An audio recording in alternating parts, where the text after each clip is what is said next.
¿Quién es el ingenuo que aún cree en las utopías? El romántico que aspira a la libertad, a la trascendencia personal, al misticismo. O en un plano más inmediato, ¿quién puede creer todavía que la igualdad social, que el mundo sin conflictos, ni guerra, ni hambre, ni miseria, ni sojuzgamiento sean posibles? Cuestionamientos de esta índole pululan en las conversaciones diarias de nuestras ciudades, en las opiniones cotidianas acerca del acontecer social, político, familiar, en las reflexiones con las que nos decimos ser realistas y solemos resignarnos al estado actual de nuestra humanidad, agazapados en la desesperanza y el escepticismo de que realmente haya una posibilidad de vida diferente al desorden que atestiguamos todos los días en los medios, a la forma de vida que vivimos, como si fuésemos inocentes espectadores del caos que se manifiesta ante nosotros, y la vida que vivimos nos hubiese tocado en mala suerte o simplemente sucedido, como si esta fuese no una consecuencia de lo que cada uno de nosotros hacemos diariamente, sino algo más parecido a una condena, una maldición venida de otra parte, imposible de remediar. Habrá sin lugar a dudas, también, quien olvide que estos fenómenos sociales hablan de la humanidad que somos, en conjunto, en este tiempo, quien fascinado por los múltiples beneficios del progreso y la variedad de ofertas en nuestra sociedad de consumo para saciar los más caprichosos deseos, no quiera ver que la violencia y el caos que se generalizan por todas partes le sucedan también a él, suceden en nosotros mismos. El derrumbe de las utopías, los ilusorios lugares que no existen, imposibles de ser en realidad, es un concepto recientemente acuñado a partir de la caída de los gobiernos socialistas en Europa del Este, pero el cual, en verdad, tiene que ver más con esa creciente indiferencia con la que vamos siguiendo, como humanidad, una dirección absurda. Nuestras vidas no tienen sentido sino para alimentar metas y propósitos meramente personales. Fuera de las cosas que cada persona desea, lo único que nos vincula a los otros es una loca carrera por tener más que los demás, por ser más listo, por ser mejor, más fuerte, más atractivo para el sexo opuesto, etc. Y tomando como modelo para todo esto a la persona ideal, el superconsumidor de todo cuanto es un logro espectacular de nuestra civilización. Pero, ¿qué hay detrás de este afán que se multiplica?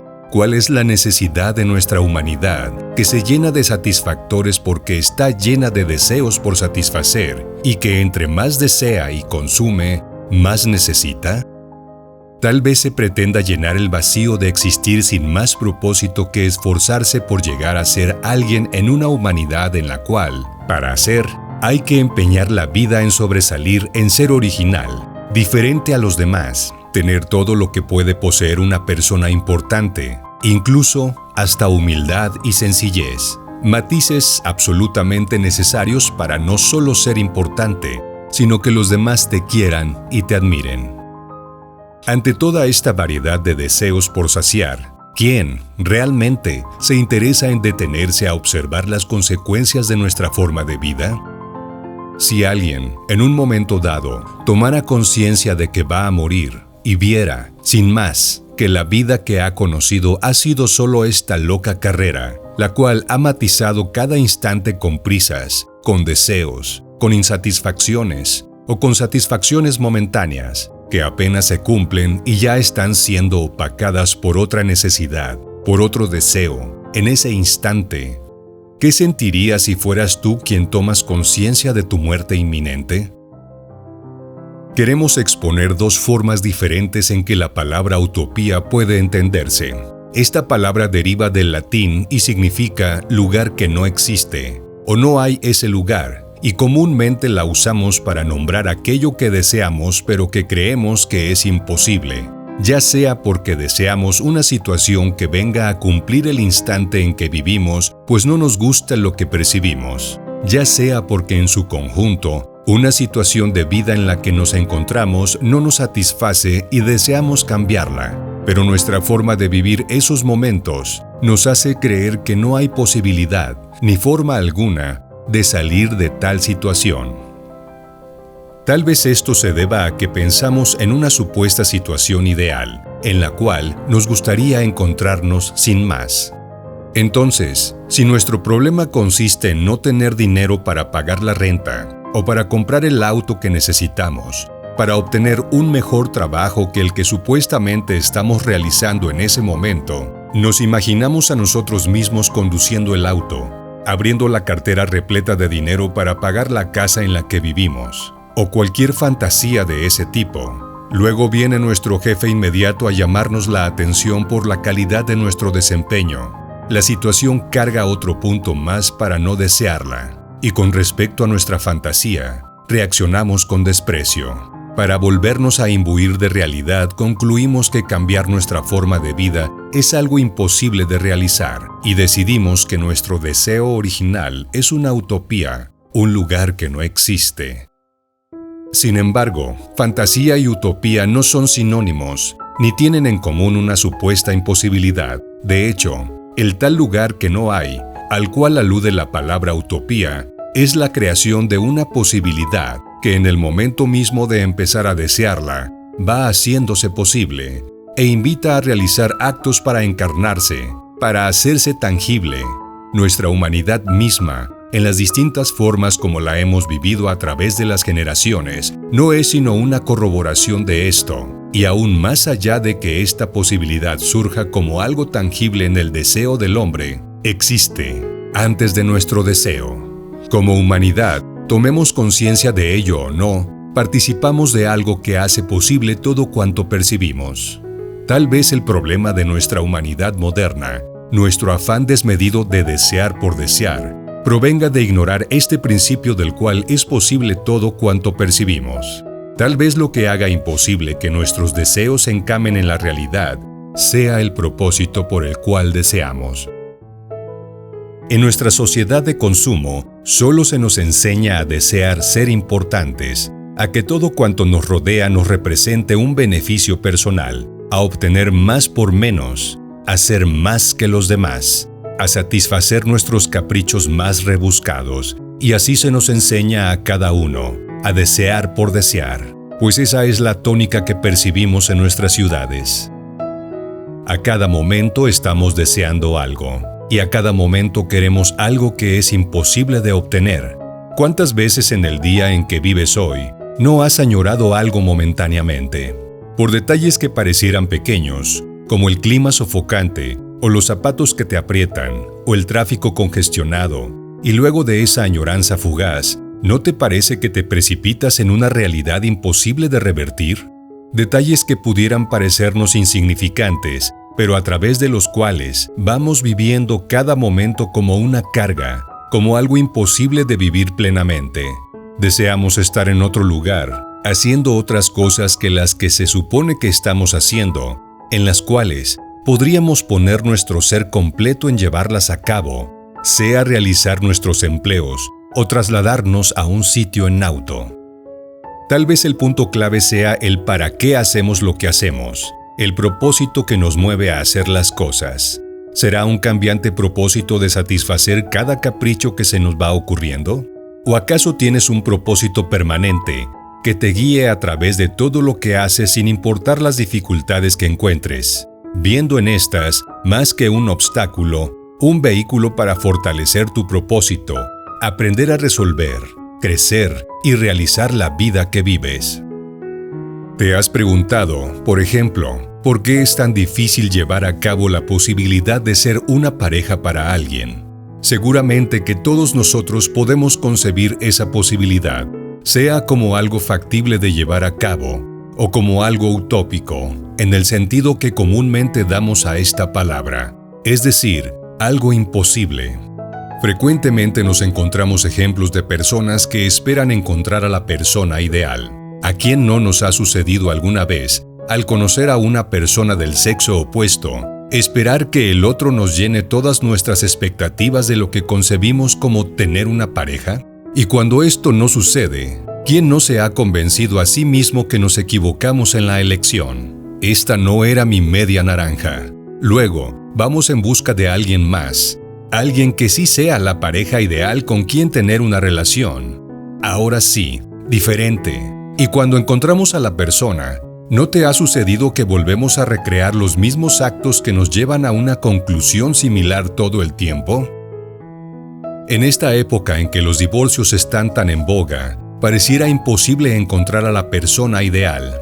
¿Pero hay en verdad una persona ideal? ¿Qué es lo que queremos decir con encontrar mi media naranja?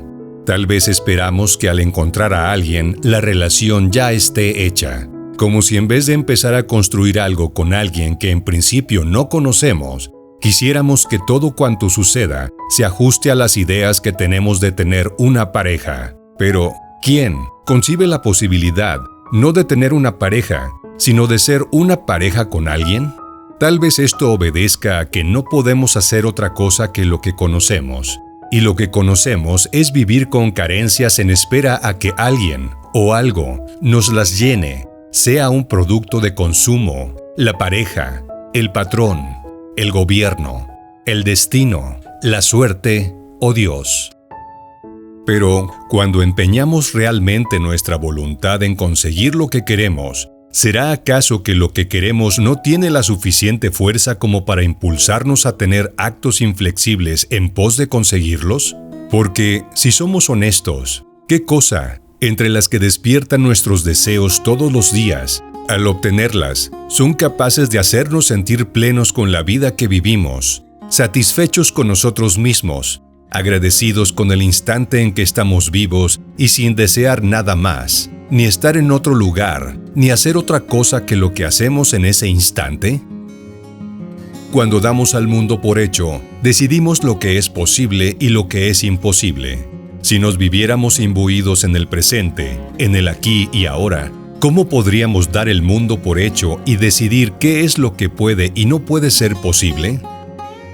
Al no concebir que el mundo sea algo más que lo que la razón del hombre puede interpretar, el hombre queda confinado a toda la serie de imposibles por los cuales se niega a sí mismo toda posibilidad de tomar la vida en sus manos y cambiar el rumbo de su existencia. ¿Por qué no dejar de desear y simplemente dedicarnos a hacer lo que en verdad nuestro corazón anhela? Tal vez en alguna ocasión en tu vida te haya sucedido que experimentes un sentimiento de plenitud desde el cual no te falle nada. ¿Por qué no buscar ese lugar en el cual es posible que tú te vivas así y desde ahí, en cada acto, comiences a crearte a ti mismo? Como en alguna ocasión lo hiciste ya, cuando por primera vez asumiste, en algún punto de tu niñez, las cosas que decidiste que tú eres y las cuales ahora vives con tal convicción, que probablemente hayas olvidado que un día naciste sin ellas, ni el deseo de tener cosas, ni el afán por cumplir expectativa alguna. Simplemente vivir la vida para descubrir las manifestaciones infinitas y siempre nuevas que aparecen ante ti y que son las mismas que también suceden en ti. En realidad, nada de eso ha cambiado. Como en un eterno juego, el mundo sigue su incesante transformación y creación. Donde antes había mares, ahora existe tal vez un bosque, y nuestras ciudades se levantan y crecen donde antes vivían cientos de seres diferentes a nosotros. Pero nada se detiene a contemplar lo pasado, ni a prever el futuro. Todo sigue su incesante curso, un juego infinito en que algo, superior a todas las criaturas, se manifiesta a través del mundo. Ahora que has decidido que tú eres un agente con expectativas definidas, pugnas por tu desarrollo personal y en ello enfocas tu atención en obtener y lograr cosas, cumplir metas, siempre desde esa visión de lo que tú crees ser, pero lo que tú eres, esa constante transformación y creación de la que también participas, ¿dónde queda? ¿Qué lugar ocupa en tu vida? ¿Hasta qué punto al entregar tu vida a vivirte como algo determinado ya, como un puñado de expectativas, de necesidades, de definiciones acerca de tu persona y tus gustos, decides qué hacer con tu vida? ¿No te asaltan momentos en los que te gustaría ir más allá de eso que tú crees que eres? Momentos en los cuales, a punto de aventurarte a descubrir facetas y experiencias nuevas de lo que es sentirte vivo, das marcha atrás y piensas que emprender esa experiencia es imposible?